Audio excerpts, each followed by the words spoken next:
Hey there guys, it's Joey, and today we're going to be talking about the evil eye. Bum, bum, bum. We're actually talking about the evil eye because of my interaction with peacock feathers this week. My friend sent me some beautiful peacock feathers, 3, as you can see in shot. And I'd actually been followed around by peacock feathers. And when something wants my attention, I will see them a lot. And this week so far, and the tail end of last week, it was peacock feathers. I went to a new farm shop last week and was terribly not impressed with it because they had barely anything there, and it was all twice as expensive as the other farm shop that I've just been to, the one I regularly go to. But they did have peacock feathers in a bucket. And I was tempted, but I thought, I don't know, and then I didn't get them. And then lo and behold, my friend sent me some as a surprise. And peacock feathers, like, people are really superstitious about peacock feathers being bad luck. And I was looking into them, and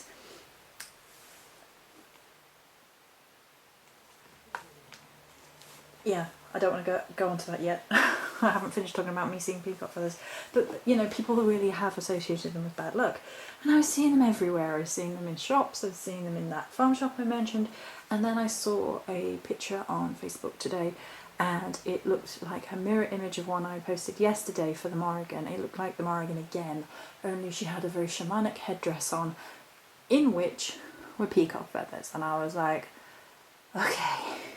okay, I'm listening, where does this go?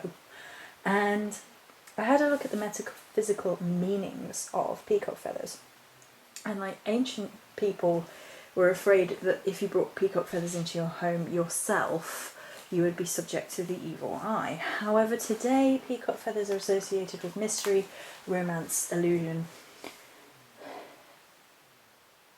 And I've written down here, they used to be feared as a symbol of the evil eye, but surely given the protector legend of Argos, protector for Hera, his watchful eyes, etc., which I'll talk about in a minute, this means that peacock feathers could be used to protect against the evil eye. It's just my feeling on it. Anyway, if you don't know the Greek lore, shame on you. I love Greek lore. Greek lore is one of my earliest and most obsessive obsessions. I remember being very, very young and having Enid Blyton's Tales from Long Ago, which I still have through everything, I've kept it. And it has the tale of Io and Argos. And Zeus wanted the nymph Io, and he was not a very faithful husband to Hera. And in the Greek mythology, Hera gets portrayed in a very bad light. We'll talk about that in a minute. But he was after Io, and Hera became suspicious, and Zeus turned Io into a cow. And this is doubly insulting because the cow is one of Hera's symbols. Anyway, Hera thought he was acting suspiciously about this cow and didn't believe that it was just a cow because she's not stupid, and therefore set her watchman of 1,000 eyes, Argos, to watch over. Zeus actually ends up outwitting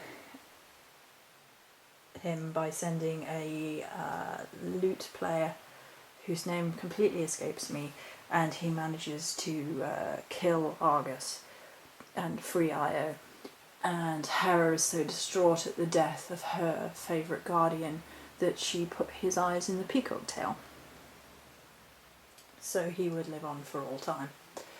Now, on the basis of it, a lot of people sort of call Hera this jealous, scorned bunny boiler type, and when you actually sit and think about it, I think there's an element of patriarchy going on. I actually was reading around Hera some months ago, and I've never worked with any Greek energies, but the myths have always fascinated me, and there was a discussion on the subject that Hera was actually based on a earth mother that went back before the ancient Greeks, and she became adopted into the Greek pantheon, and her stories became twisted, and she got presented as the scorned wife, the jealous wife, to take away from her power, because they wanted the gods, the male gods, to be the all-powerful in that society. So part of me wonders whether the fact that peacock feathers are associated with Hera, and Hera is given a bad rap, unjustly and unfairly so, if you ask me, sort of tie into the bad luck element. Also, why on earth people would be afraid of eyes is beyond me. I think eyes are one of the most beautiful images. But even to this day, with your Illuminati stuff, that's, you know, conspiracy theories around eyes and things. And we're going to go back to eyes in a little bit. So what is the evil eye then? The history of the evil eye. The belief in the evil eye exists throughout the world, and one of the earliest mentions is in a Sumerian text dating back to the 3rd or 4th millennium BC. The evil eye is thought to be able to cause any kind of malady, illness, misfortune, and even bad weather. Affliction from the evil eye can come from 3 main sources: a compliment given by anyone. It's a very weird one, that. I'm not sure whether it's a compliment that's supposed to be like a backhanded compliment or what. Or it's just a compliment which is actually fueled by jealousy. Envy from one who has the evil eye, or divine jealousy at the hands of the gods, because they are jealous of the good fortunes of a mortal.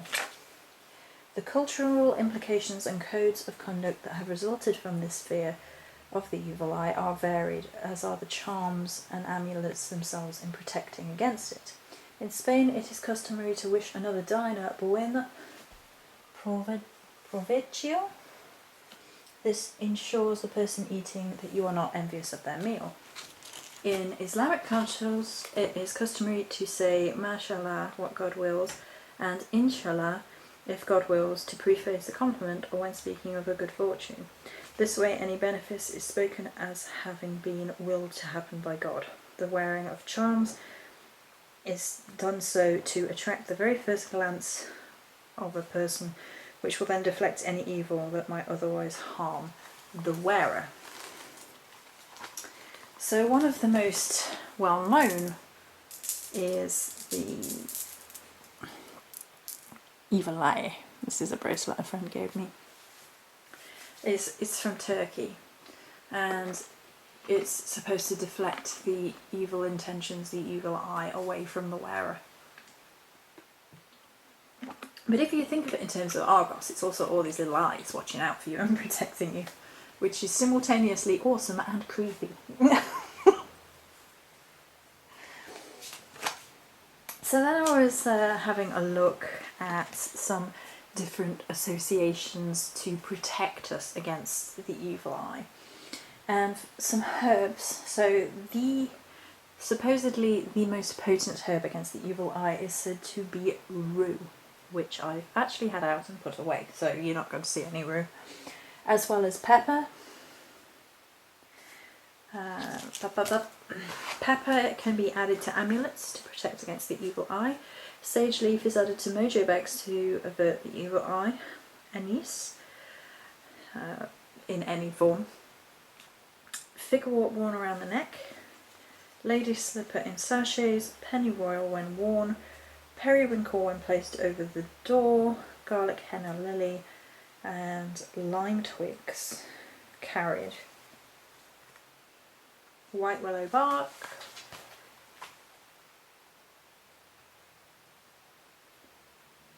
As well as the following gemstones.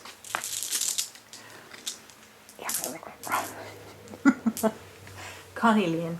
So carnelian is a really great one for protecting you against the evil eye. It came up over and over and over again. Some people have different thoughts on which crystals are the best for averting evil eyes, given it's such a vast subject.